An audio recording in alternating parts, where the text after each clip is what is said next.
लो जी जनाब welcome back. तो इफ्तारी हो गई है जिस तरह तुम देख रहे जे थोड़े शाह ही बैठे हुए जरा कि इफ्तारी रोड से कर ली असी तो हुण प्लैन बना रहे हैं किसी अच्छी जगह तो जाने का जिथे कोई चंगा जहा माहौल शोल हो जाए।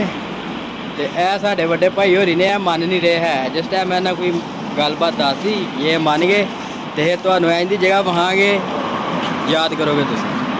तो ये जी आपको इधर से बताते हैं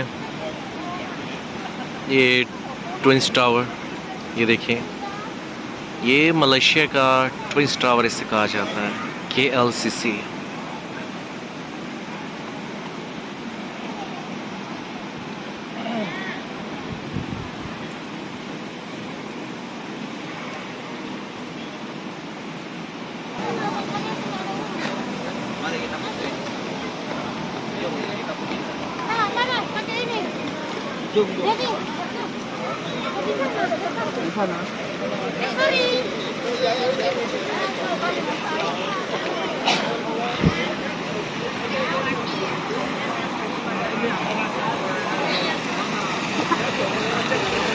ये जी ताजमहल है, आप देख रहे हैं, ये ताजमहल है।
चलें जी, अब आपको दूर से भी बताते हैं स्टॉप यहाँ से करते हैं।